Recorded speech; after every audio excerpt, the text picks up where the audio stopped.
The message came to every species in the galaxy at the same time. It was a warning, the kind that had been sent for thousands of years whenever a new civilization reached the stars. The Galactic Council had created this warning long ago, and they sent it to every young species that discovered space travel. The warning was simple. Stay quiet.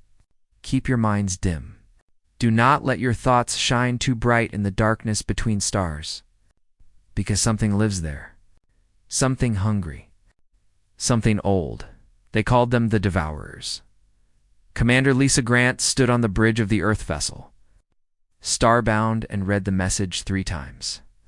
Her crew watched her face, waiting for her reaction. Danny Reyes, her tactical officer, had already pulled up everything the ship's computers could find about these Devourers. Karen Webb, the science officer, was running the message through every translation program they had. So let me understand this, Lisa said slowly. The entire galaxy has been living in fear of these things for 12,000 years. Every species out there tiptoes through space, afraid to think too loud, afraid to broadcast too far, afraid to even dream too big, because of monsters in the dark. That appears to be correct, Commander, Karen said. Her voice was calm, the way it always was when she was processing something strange. The Veluxy ambassador is requesting an immediate communication. He says it is urgent. Lisa nodded, and the view screen flickered to life. The Veluxy ambassador was an insectoid creature with large compound eyes and delicate antennae that trembled as he spoke. His name was impossible for human mouths to pronounce, so they had agreed to call him Victor. Commander Grant, Victor said, and his voice shook with something Lisa recognized as fear. You must listen to me. Your species is in terrible danger. You have been broadcasting your presence across the galaxy since you left your home system. Your ships shine like beacons. Your colonies pulse with unshielded thought. The Devourers will notice you. They always notice. Lisa leaned back in her chair. Tell me about these Devourers, Victor. What exactly are they? Victor's compound eyes seemed to grow darker. They are ancient. Older than any civilization in this galaxy. They exist in the spaces between dimensions, in the darkness between stars. They feed on conscious thought, on fear, on the psychic energy of living minds. When they find a civilization that shines too bright, they descend upon it like a plague. They consume everything. Every mind. Every thought. Every dream. Nothing remains. Has anyone ever fought them? Danny asked from his station. Victor made a sound that might have been a laugh or might have been a sob. Fight them? You cannot fight a Devourer. You cannot even look upon one without losing your sanity. Their forms exist outside normal space. Their very presence breaks the minds of those who witness them. The only defense is to hide, to be small, to be quiet. To hope they never notice you? Lisa was quiet for a long moment. She looked at her crew, at the men and women who had volunteered to explore the unknown reaches of space. She thought about Earth. It's about the billions of humans who had finally reached the stars after centuries of dreaming about them. Victor, she said finally, I appreciate the warning. I really do. But humanity has been dealing with monsters since we lived in caves. We have faced predators with nothing but pointed sticks. We have survived ice ages and plagues and wars that nearly wiped us out. We did not survive all of that by hiding in the dark. Victor's antennae went rigid with shock. You do not understand. The Devourers are not like your Earth predators. They are cosmic horrors. They are nightmares made real. They will destroy you, maybe Lisa said. Or maybe we will surprise you. Humanity has a long history of surprising things that thought they could destroy us. She ended the communication and turned to her crew. Send a message to Earth Command. Tell them about the Devourers. Tell them everything the Veluxy told us, and then tell them that we are going to find out more about these monsters. Because I have a feeling that running and hiding is not going to be our approach. 3 weeks passed. The Starbound continued its mission, mapping new systems and making contact with other species. Every alien they met told them the same thing. Hide. Be quiet. The Devourers are coming. And then the Devourers came. The colony of New Portland was a small settlement on a green world at the edge of human space. 12,000 people lived there, farmers and miners and families who wanted a simple life among the stars. They had no idea that their thoughts, their dreams, their very consciousness had been calling out into the void like a dinner bell. The devourer emerged from the darkness between dimensions on a quiet Tuesday morning. It appeared above the colony like a wound in reality, a thing of impossible angles and shifting shadows. It had too many eyes and too many mouths, and parts of it existed in places that human minds could not comprehend. The Veluxi. Observation team that had been monitoring the colony from orbit went mad within seconds. Their screams echoed across the communication channels, as their minds shattered from simply looking at the creature, but the humans did not scream. Lisa Grant had brought the Starbound to New Portland as soon as the first sensors detected the dimensional rift. She stood on her bridge and looked at the creature on her view screen. Her heart was pounding. Her hands were shaking. Every instinct she had was telling her to run, to hide, to get as far away from this thing as possible. She did not run. "Karen," she said, and her voice was steady even though her body was not. "Are you getting readings on this thing?" Karen Webb was pale. Sweat dripped down her face. But her fingers moved across her console with practiced precision. "Yes, Commander. The creature appears to exist partially outside our dimension. It is projecting some kind of psychic field that targets the fear centers of the brain. That is what is causing the terror response. Can we block it?" "I am working on it." Danny Reyes had his weapons console active. His jaw was clenched tight. "Commander, the Veluxi ships are fleeing. They are leaving the system. Should we follow?" Lisa watched the devourer descend toward the colony. She thought about the 12,000 people down there. She thought about what Victor had said about how no one could fight these things. "No," she said. "We are not leaving. Danny, charge all weapons. Karen, keep working on that psychic shielding. We are going to find out if these things can die."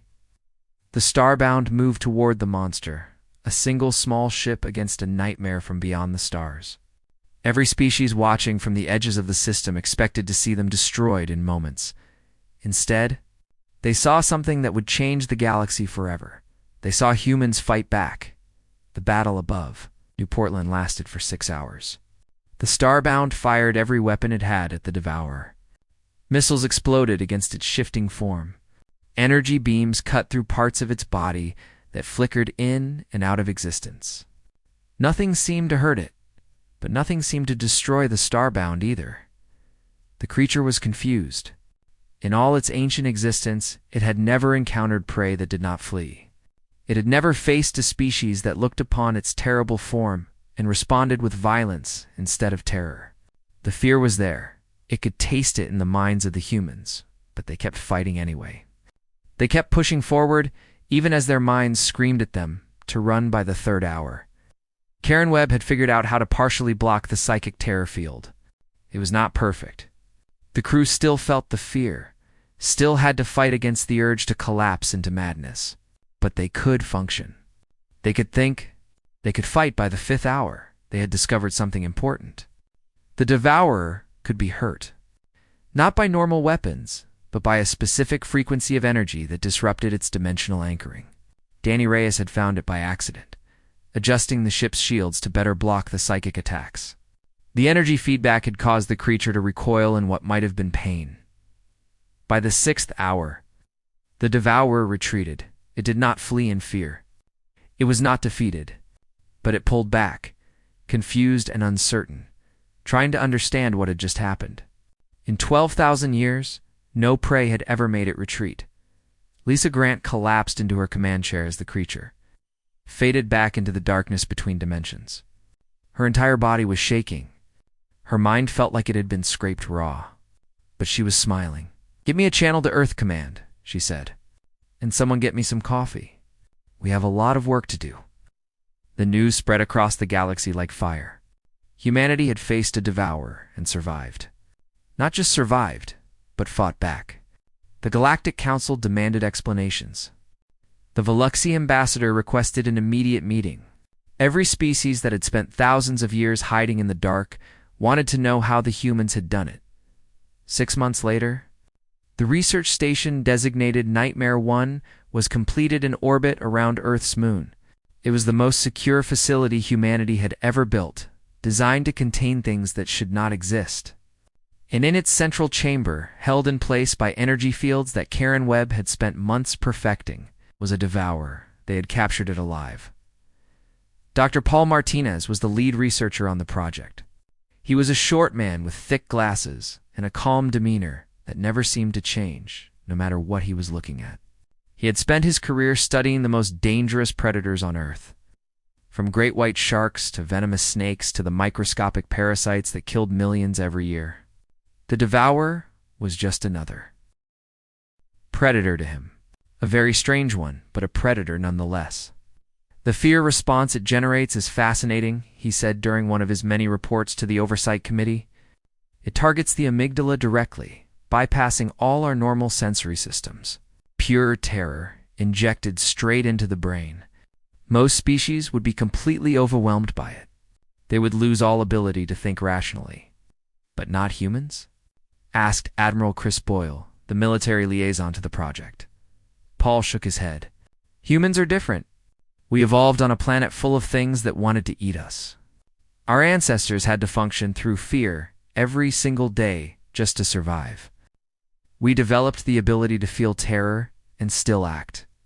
To be scared out of our minds and still think clearly enough to fight or plan or escape. It is built into our DNA. He turned to look at the creature in its containment field. It writhed and twisted, shapes forming and dissolving in ways that hurt to look at. Eyes opened and closed across its surface. Mouths full of impossible teeth snapped at nothing. The devourer evolved to hunt species that freeze when they are afraid, Paul continued. Species that shut down, that cannot think, that simply wait to be consumed. It has never encountered a species that uses fear as fuel. That fights harder when it is scared. That gets angry at things that try to terrify it. Over the next year, I learned more about the devourers than the galaxy had discovered in 12 millennia of running from them. They mapped the creature's neural patterns, such as they were. They figured out how it fed, how it reproduced, how it communicated with others of its kind across the vast distances between dimensions, and then they made a breakthrough that would change everything.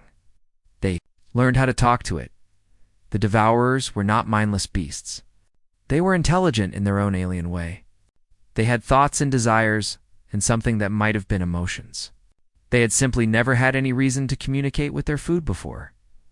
Lisa Grant was present for the first successful communication. She watched as Paul sent carefully constructed signals into the creature's mind and received responses that the computers translated into something approaching language. What do you want? Paul asked. The response came slowly, filtered through translation programs that struggled to make sense of concepts that existed outside human understanding. Always hungry. Feed on fear.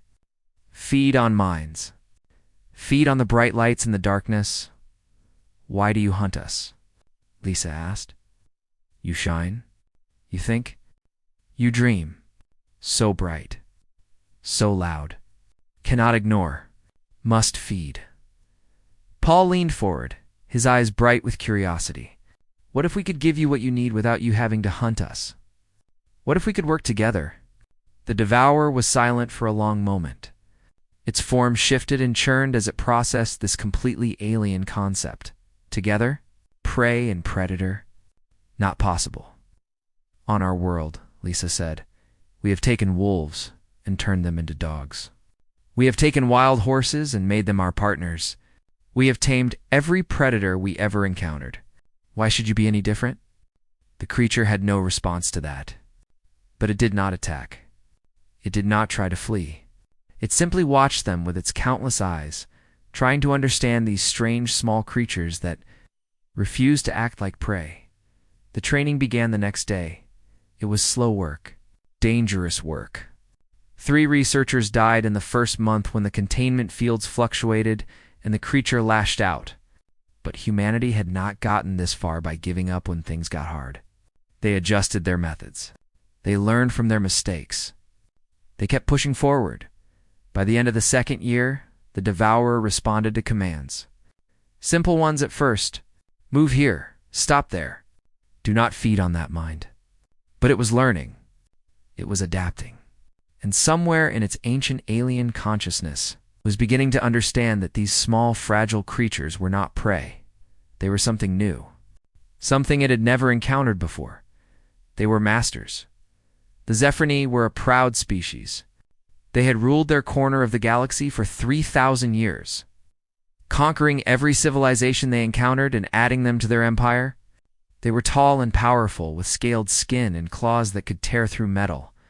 They feared nothing and no one. When humanity began expanding into space near their territory, the Zephyrini saw only weakness. These humans were small and soft. They had no natural weapons, no armored skin, no venomous bite. They were clearly meant to be conquered. The attack on Harvest Bay was meant to send a message. The Zephyrini war fleet dropped out of faster-than-light travel above the human colony without warning. They bombarded the settlement from orbit for 3 hours. When they left, 16,000 humans were dead. Men, women, and children who had done nothing wrong except live on a world the Zephyrini wanted. The message was clear: surrender or be destroyed. Humanity's response was not what the Zephyrini expected. Admiral Zephyri stood on the bridge of the carrier Thunderchild and looked at the fleet assembled around him. 50 human warships armed with the most advanced weapons Earth had ever produced. But they were not what made his fleet special. 3. Devourers moved in formation alongside the human ships. It had taken 2 years of work to reach this point.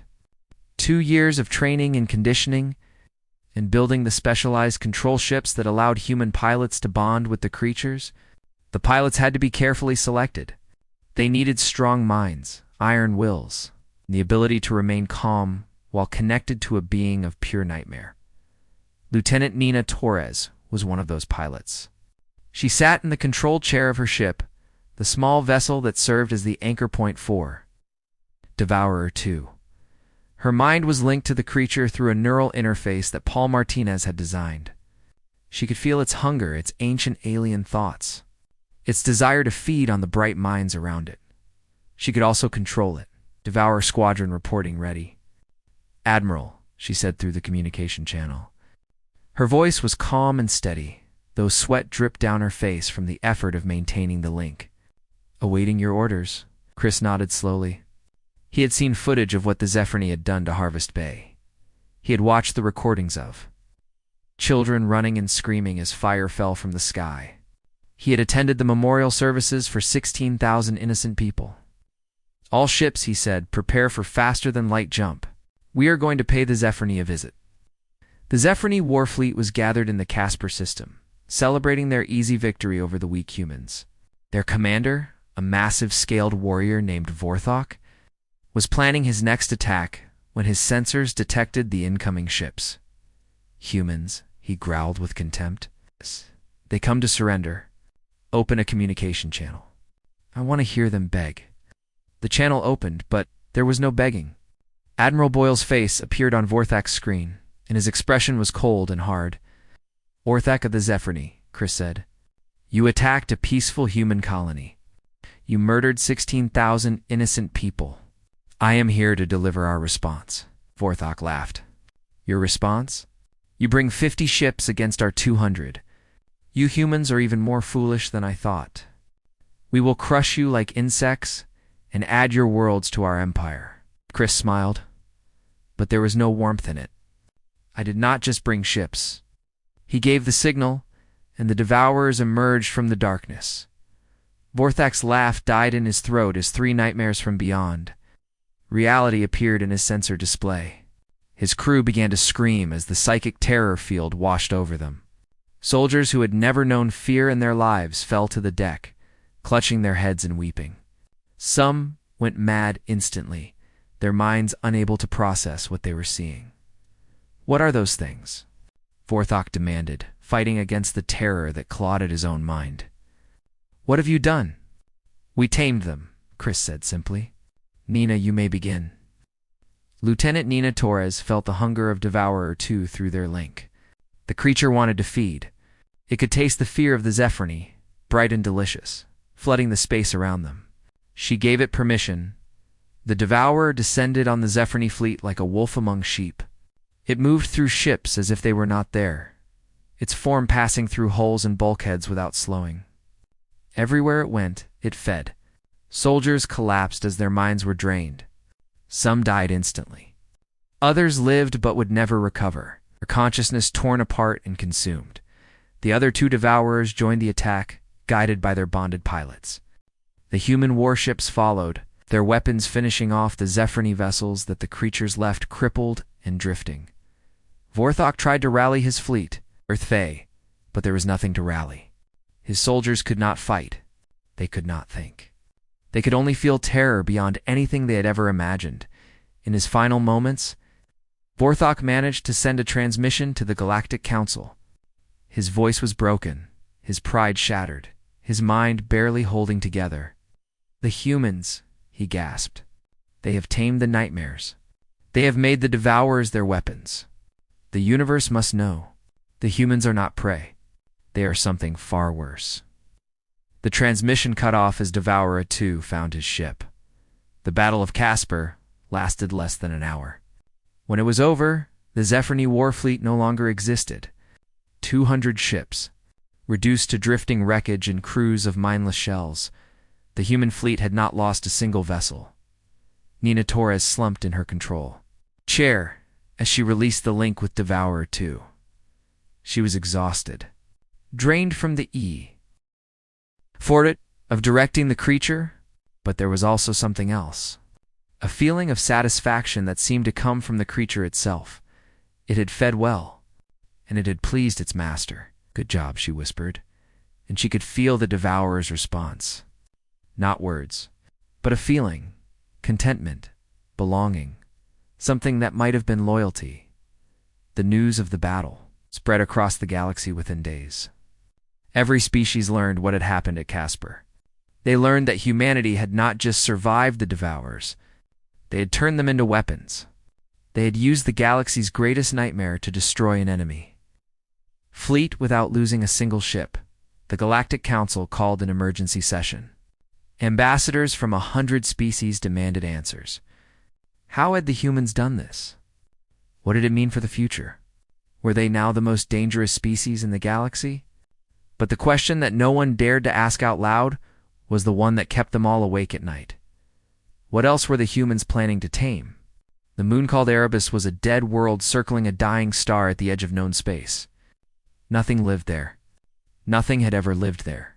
The radiation from the red giant star made sure of that. It was the perfect place to build a facility that no one was supposed to know about. They called it the Sanctuary. Director Amy Holland stood at the observation window of her office and looked out at the facility she had built. Dozens of containment buildings dotted the gray surface of the moon, each one designed to hold something that should not exist. Devourers were only the beginning of what humanity had found in the darkness between stars. "The latest specimen is secure in Chamber 12, said her assistant, Kevin Price. He was a young man with nervous eyes who had somehow managed to keep his sanity despite working at the Sanctuary for 3 years. The capture team took some losses, but they got it contained. Amy nodded without turning around. Casualties. 7 dead. 12 in the medical bay. 3 of those probably won't make it. Kevin's voice was flat. He had delivered too many reports like this to feel the full weight of the words anymore. What about the creature? It's a stellar parasite. 3rd one we've found. This one was feeding on a brown dwarf star about 60 light years from here. Dr. Martinez thinks it's a juvenile. Amy finally turned from the window. A juvenile? How big is it? About 2 kilometers long. The adults can reach 50. She let out a slow breath. A creature 2 kilometers long was a juvenile, and humanity was trying to tame it. Sometimes she wondered if her species was brave or simply insane. Most days, she suspected it was both. The Sanctuary had been Amy's idea. After the battle at Casper, it became clear that the Devourers were not the only monsters lurking in the darkness. The galaxy was full of things that other species had learned to avoid. creatures that fed on stars, beings that existed as living storms of radiation, entities that could only be described as holes in reality itself. Every other civilization ran from these things. They mapped where the monsters lived and plotted courses around them. They built their empires in the safe spaces, the quiet corners where nothing lurked. Humanity decided to collect them instead. Amy walked through the facility, reviewing the specimens they had gathered over the past 5 years. In Chamber 7, a thought eater from the Andromeda Void paced its enclosure. The creature was invisible to normal light, visible only as an absence of darkness, a shadow that was somehow darker than the shadows around it. It fed on conscious thought, draining the minds of anyone who came too close. Paul Martinez had figured out how to communicate with it. They were still working on taming it. In Chamber 15, Void Singer hung suspended in a containment field filled with exotic matter. It was a creature that existed in multiple dimensions at once, its song capable of tearing holes in the fabric of reality. 3 researchers had been lost to those tears before they figured out how to keep it quiet. Now they were studying how to use those tears as a form of instant transportation.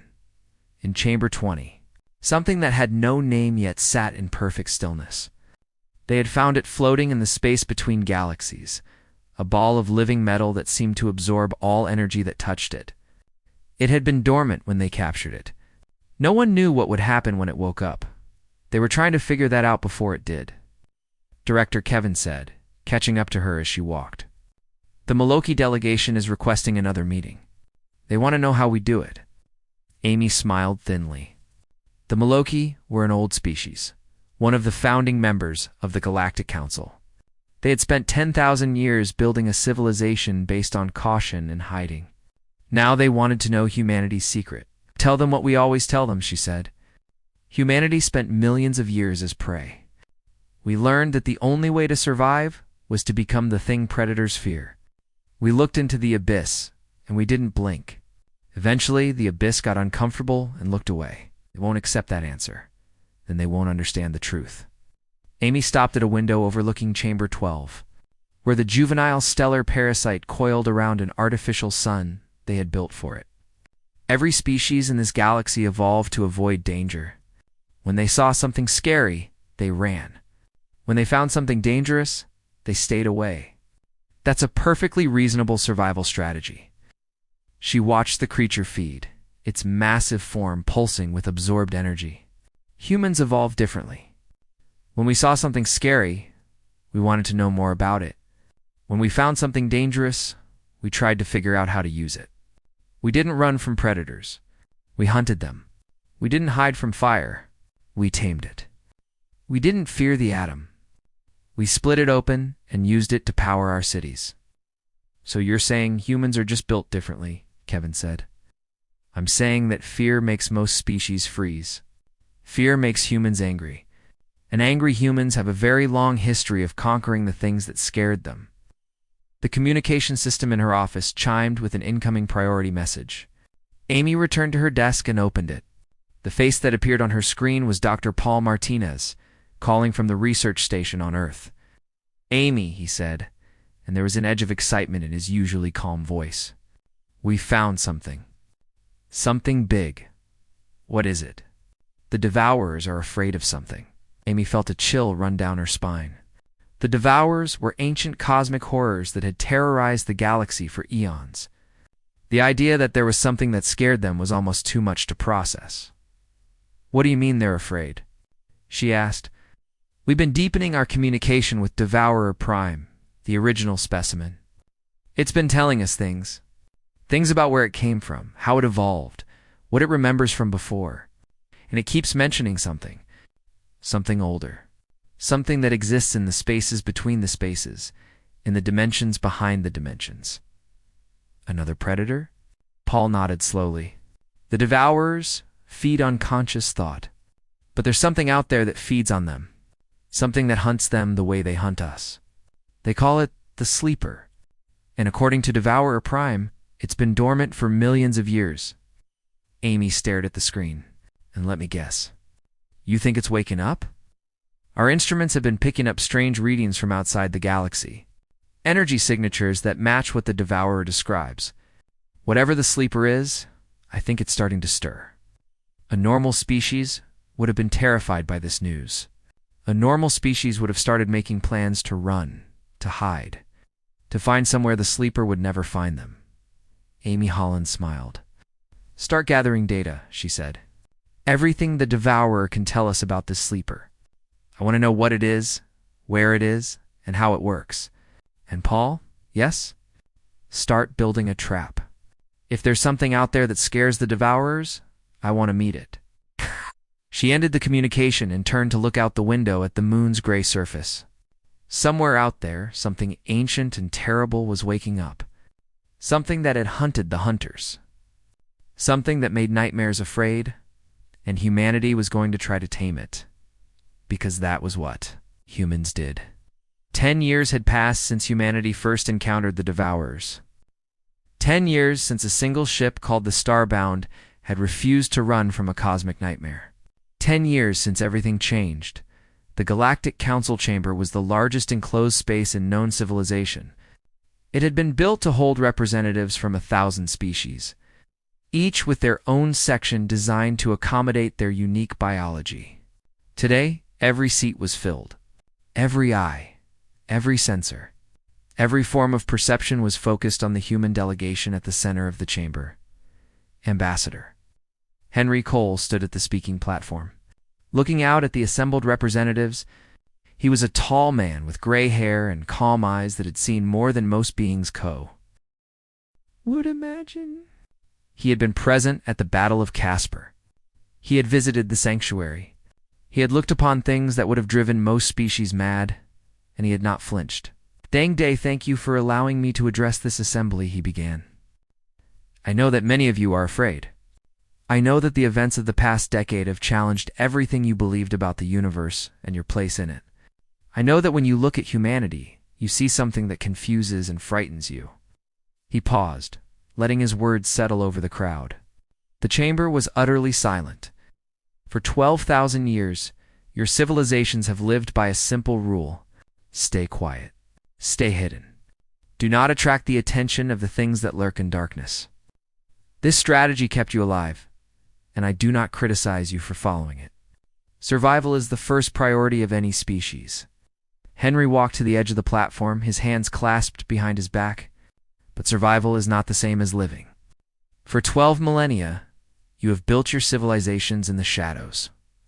You have limited your growth, your expansion, your very dreams, all because you were afraid of what might notice you. You have survived, yes, but you have not thrived. A murmur ran through the chamber. Several ambassadors shifted uncomfortably in their seats. Humanity chose a different path, Henry continued. When we encountered the Devourers, we did not run. When we learned that the galaxy was full of monsters, we did not hide. We did what our species has always done when faced with something dangerous. We studied it. We learned about it. We figured out how to master it. The holographic display behind him flickered to life, showing images that made half the chamber look away in fear. Devourers patrolling the borders of human space like guard dogs.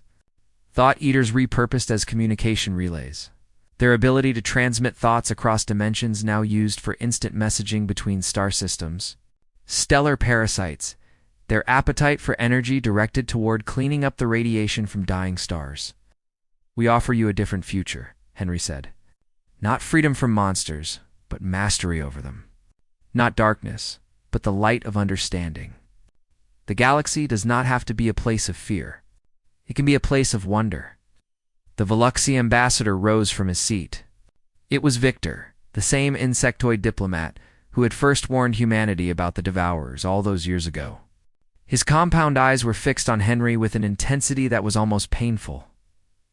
Victor asked, and his voice carried across the silent chamber. How did you do what no species has ever done? How did you look upon the face of cosmic horror and not break? Henry smiled, and in that smile, every species present saw something that made them deeply uncomfortable. It was not arrogance. It was not madness. It was the quiet confidence of a creature that knew exactly what it was. We are human, he said simply. We are the species that hunted mammoths with pointed sticks when we barely knew how to make fire. We are the species that tamed wolves and turned them into our partners. We are the species that looked at a horse, an animal that could kill us with one kick, and decided to climb on its back and ride it. We are the species that split the atom, the most destructive force we had ever discovered, and used it to power our cities and heal our sick. He spread his arms wide, encompassing the entire chamber. Every monster we have ever faced, we have eventually mastered. Every terror that tried to destroy us became a tool for our advancement. Your devourers were not special. They were simply the next in a very long line of things that thought they could prey on us. A representative from a species humanity had not yet encountered raised one of its many appendages. "But the sleeper," it said in a voice like grinding stones. "The thing that hunts even the devourers. How can you possibly hope to master that?" The chamber fell silent again. Everyone had heard the rumors. Something ancient was stirring in the spaces between galaxies. Something that made the devourers flee in terror. Something that was slowly, inexorably waking up. Henry's smile did not waver. "We have been preparing for the sleeper for 5 years. Our scientists have studied everything the devourers could tell us about it. Our engineers have built weapons and containment systems based on that knowledge. Our pilots have been training with our tamed devourers, learning how to coordinate them for a battle unlike anything the galaxy has ever seen." He paused, and when he spoke again, his voice was hard as steel. "When the sleeper fully awakens, it will find humanity waiting for it. Not hiding. Not running. Waiting with every weapon we have ever created and every monster we have ever tamed. And we will show it what we have shown every other predator in our history." "And what is that?" Victor asked quietly. "That there is nothing in this universe, no matter how ancient, no matter how powerful, no matter how terrifying, that cannot be mastered by a species stubborn enough to refuse to be afraid." The chamber erupted into chaos. Some species were cheering. Others were arguing. A few were simply sitting in stunned silence, trying to process what they had just heard. But Victor was watching Henry with something that might have been the beginning of hope. For the first time in his long life, he allowed himself to consider the possibility that the universe did not have to be a place of endless fear, far away. At the edge of the galaxy, the sleeper continued to stir. It was old beyond measure, a thing that had existed since before the stars had formed. It had hunted the devourers across eons, feeding on their terror as they fed on lesser minds. It had no concept of prey that fought back. It had no understanding of creatures that refused to be afraid. It would learn. On the dead moon of Erebus, Amy Holland watched her sensors as they tracked the sleeper's awakening. Beside her, Paul Martinez ran calculations on the trap they had spent 5 years building. Nina Torres stood ready at her control station. Her mind linked to a devourer that was itself trembling with fear at what was coming, and across human space. Billions of ordinary people went about their lives, trusting that their species would handle this threat the same way they had handled every other, by facing it head-on, by refusing to give in to terror, by mastering it, because that was what humans did. The universe was dark and full of terrors. But humanity had been born in darkness. They had been raised by terror. They had spent their entire existence learning how to survive against impossible odds, and now they were ready to show the cosmos what that meant. The sleeper was coming, and humanity would be there to meet it, not as prey, not as victims, but as the masters of monsters, as the species that terror itself had learned to fear.